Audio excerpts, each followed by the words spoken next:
অষ্টম শ্রেণীর প্রিয় শিক্ষার্থীবৃন্দু, আশা করি সবাই ভালো আছো। ওয়েলকাম টু শিক্ষা ল্যাব।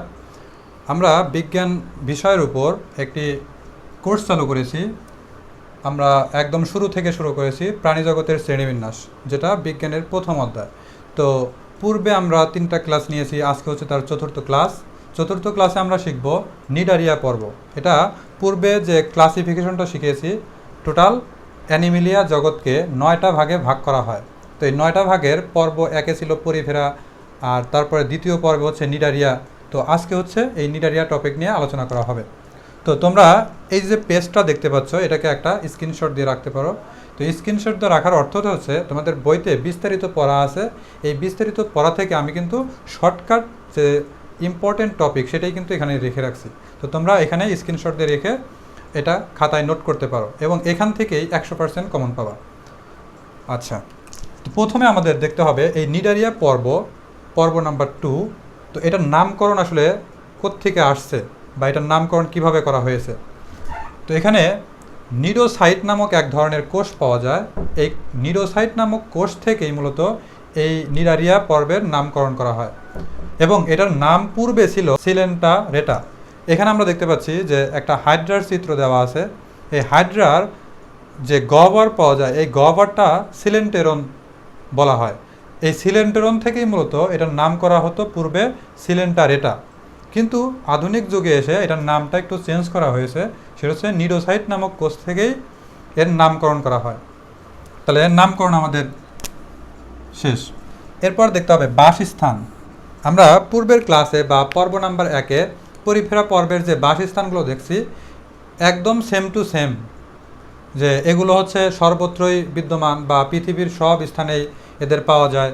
তারপরে এদের প্রজাতি অধিকাংশই সামুদ্রিক, তবে কিছু কিছু প্রজাতি খাল, বিল, নদী, নালা, ঝর্ণা, পর্বত এবং মিঠা পানি, স্বাদু পানি এইসব স্থানে এদেরকে পাওয়া যায়। এবং এদের সাধারণত কিছু প্রজাতি এককভাবে বসবাস করে, আবার কিছু প্রজাতি দলগতভাবে বসবাস করে।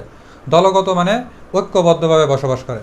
আর কিছু কিছু প্রজাতি যেমন হাইড্রা কিন্তু এককভাবে বসবাস করে। আর কিছু প্রজাতি আছে যেগুলো সমুদ্রে পাওয়া যায়, তো এরা হচ্ছে দলগতভাবে বসবাস করে। আর এদেরকে বলা হয় সমুদ্রের ফুল। কারণ কি? কারণ এরা হচ্ছে দেখতে অনেক রকমের। এদের রং হচ্ছে বিভিন্ন প্রজাতির ক্ষেত্রে বিভিন্ন রকম, এক একজন ফুলের মতো যে সুন্দর, এজন্য এদেরকে বলা হয় সমুদ্রের ফুল। ঠিক আছে, এটা তোমাদের সিলেবাসে নাই, এটা ইন্টারে বা তার থেকে উপরের ক্লাসে এই টপিকটা আছে। তো তোমরা এটা মনে রাখতে পারো যে এদেরকে সমুদ্রের ফুল বলা হয়, মানে এটা হচ্ছে পরিচিতি। আর এরপরে হচ্ছে তোমাদের বৈশিষ্ট্য আমি এখানে লিখি নাই। কেন লিখি নাই? কারণ হচ্ছে তুমি যদি চিত্রটা বুঝতে পারো, তোমার বৈশিষ্ট্য অটোমেটিকলি পারবা। তাহলে তোমাদের বইতে শুধুমাত্র এই হাইড্রার চিত্রটা দেওয়া আছে, কিন্তু এই চিত্র দেওয়া নেই। এই চিত্রটা লেখার অর্থ হচ্ছে এই চিত্রটা যদি তুমি বুঝতে পারো, তার মানে তুমি বৈশিষ্ট্যগুলো লিখতে পারবা। তো এখানে যে চিত্রটা দেখতে পাচ্ছি, এটা হচ্ছে হাইড্রা, তার মানে হাইড্রা নিডারিয়া পর্বের অন্তর্গত। তো এই হাইড্রার এই যে দেহটা আছে এখানে দেখতে পাচ্ছি, এগুলোকে বলা হয় কোর্সিকা। এই কোর্সিকার সাহায্যে মূলত একটা শিকার ধরে, তারপর হচ্ছে খাদ্য গ্রহণ করে। এখানে হচ্ছে মুখ, এটা হচ্ছে তোমার পাদচিহ্ন বলা হয়, আর এই পুরোটা হচ্ছে তার দেহ। এখন এই দেহের মাঝখানে আমরা যদি এখান থেকে প্রস্থচ্ছেদ বরাবর কেটে নিয়ে আসি, দেখো এখান থেকে আমি একদম গোল বরাবর কেটে যদি এটাকে এই বরাবর আমরা দেখাই, এটাকে বলা হয় প্রস্থচ্ছেদ। আর লম্বা বরাবর কাটলে এটাকে বলা হয় লম্বচ্ছেদ। তাহলে আমরা প্রস্থচ্ছেদ বরাবর যদি কেটে নেই, তাহলে দেহটা এরকম পাবো। তাহলে এই দেহটা এখানে দেখতে পাচ্ছি ভিতরে ফাঁকা স্থান, এটাকে বলা হয় গহ্বর। কি বলে? গহ্বর বলে। তো এই গহ্বরকে আবার বলা হয় টেরন। তো এই গহ্বরকে কি বলে? সিলেন্টেরন বলে। কিন্তু আমরা এই গহ্বরের পরে একটা স্তর, মাঝখানে একটা গ্যাপ এবং আরও একটা স্তর পাচ্ছি, এইগুলোকে বলা হয় ভ্রূণীয় কোষ স্তর। কি বলে? ভ্রূণীয় কোষ স্তর। তাহলে এখানে আমরা কয়টা ভ্রূণীয় কোষ স্তর দেখতে পাচ্ছি? 2টা। তার মানে আমরা বুঝবো নিডারিয়া পর্বের প্রাণীগুলো 2টা ভ্রূণীয় কোষ স্তর দ্বারা গঠিত। এটা হচ্ছে তোমার বৈশিষ্ট্য নাম্বার 1। কি বলবো? যে নিডারিয়া পর্বের প্রাণীগুলো 2টি ভ্রূণীয় কোষ স্তর দ্বারা গঠিত। এটা একটা। এখন বাহিরের যেটা আছে বা ভ্রূণীয় কোষ স্তর আছে, এই বাহিরের ভ্রূণীয় কোষ স্তরকে বলা হয় একটোডার্ম। একটো মানে কি? বহি বা বাহিরের, আর ডার্ম মানে স্তর বা কোষ স্তর। তাহলে একটোডার্ম মানে হচ্ছে কি? বাহিরের কোষ স্তর। এরপরে মাঝখানে একটু গ্যাপ, এরপরে আছে অন্ত। অন্ত মানে কি? ভিতরে। অন্ত মানে ভিতরে। তো আর এখানে ড্রাম। ড্রাম মানে হচ্ছে কোষীয় স্তর। তাহলে এন্ডোডার্ম মানে হচ্ছে ভিতরের কোষীয় স্তর বা ভিতরের ভ্রূণীয় কোষীয় স্তর। তাহলে আমরা এন্ডোডার্ম এবং একটোডার্ম এটা কোথায় লিখব? এই 1 নাম্বার বৈশিষ্ট্য লিখব।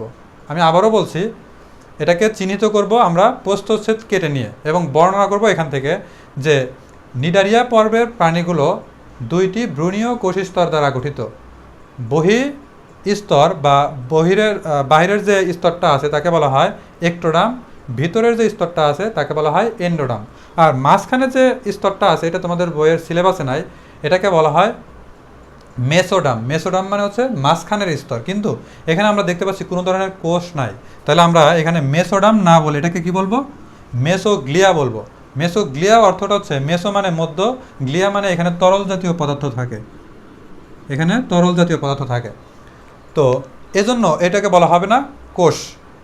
আমরা কোষ একটোডার্ম এবং এন্ডোডার্ম পাচ্ছি, কিন্তু মাঝখানে কিন্তু পাচ্ছি না। তাহলে মেসোডার্ম যদি এখানে থাকতো কোষ, তাহলে আমরা কি বলতাম? মেসোডার্ম বলতাম।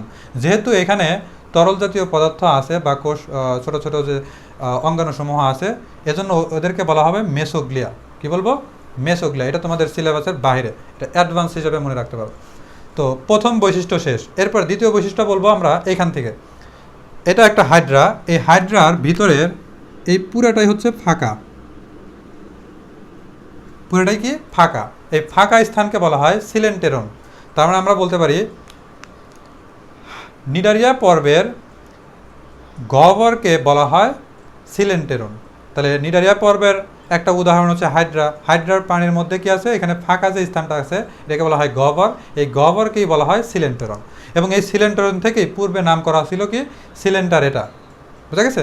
তাহলে হাইড্রার মাঝখানে যে ফাঁকা স্থান আছে, যেমন আমাদের পাকস্থলীতেও কিন্তু ফাঁকা স্থান আছে, তো এই ফাঁকা স্থানটাকে বা গহ্বরকে বলা হবে কি? সিলেন্টেরন। এবং 3 নাম্বার বৈশিষ্ট্য হচ্ছে, আমরা এই নিডারিয়ার পর্বের যে হাইড্রার উদাহরণটা নিয়েছি, এই হাইড্রার গাত্রে এবং কোর্সিকার গাত্রে অসংখ্য নিডোসাইট নামক কোষ থাকে। এটা হচ্ছে 3 নাম্বার বৈশিষ্ট্য, যে নিডারিয়া পর্বের হাইড্রা এই জীবের এদের গাত্র এবং এদের কোষিকার অসংখ্য নিডোসাইট নামক কোষ থাকে। এই নিডোসাইট কোষের মধ্যে তোমার বর্ষার মতো এক ধরনের থাকে, বর্ষা থাকে, এবং ওইটা দ্বারাই মূলত এই হাইড্রা শিকার ধরে এবং তারা হচ্ছে আত্মরক্ষার কাছে এটাকে ব্যবহার করে। তাহলে এইখানে ছোট ছোট কি থাকে? তোমার নিডোসাইট নামক কোষ থাকে। এই নিডোসাইট নামক কোষের মধ্যেই তোমার এক ধরনের বর্ষা থাকে বা তীর থাকে। এই তীরগুলো মনে করো এখানে কোনো একটা ছোট মনে করো মাছ বা পোকামাকড় আসছে, তাহলে এই হাইড্রা কী করবে? এই নিডোসাইট নামক কোষ থেকে এক ধরনের বর্ষা নিক্ষেপ করবে, সুতার মতো দেখতে। উপরে থাকে মানে সুচালো, আর নিচে থাকে কি? সুতার মতো। তো এটা তোমাদের ক্লাস 8-এর সিলেবাসে নেই, কিন্তু এটা বোঝার সুবিধার্থে আমি এটা বিস্তারিত বর্ণনা করছি। ওকে, তাহলে এইখানে তোমার কি থাকে? নিডোসাইট নামক কোষ থাকে, এবং এই নিডোসাইট কোষের মধ্যে এক ধরনের বর্ষা থাকে। এই বর্ষা দিয়ে ছোট ছোট যে প্রাণীগুলো আছে এগুলোকে শিকার করে। এবং যদি মনে করো এখানে কোনো ক্ষতিকর বড় প্রাণী চলে আসে, মনে করো এত বড় একটা প্রাণী আছে, এই প্রাণীটাকে সে অ্যাভয়েড করে চলবে। কিভাবে চলবে? এখান থেকে নিডোসাইট নামক কোষ থেকে এক ধরনের বর্ষা নিক্ষেপ করবে। এই বর্ষাটা নিক্ষেপের কারণে এই মাছটা তাকে আর অ্যাটাক করবে না, ফলে সে কী করবে? চলে যাবে। তাহলে এটাকে বলা হয় আত্মরক্ষা। তাহলে একটা হাইড্রার মধ্যে এই নিডোসাইট নামক কোষ আছে, এবং এই কোষ দ্বারাই একটা প্রাণীকে অ্যাটাক করে, আবার এ কী করে? আত্মরক্ষার কাজে ব্যবহার করে। তাহলে এই ছিল হচ্ছে তোমার 3টা বৈশিষ্ট্য। আর উদাহরণ হিসেবে মনে রাখবা হাইড্রা। হাইড্রা ছাড়াও আরও একটা উদাহরণ আছে, ওইটা তোমরা পড়ে নেবা।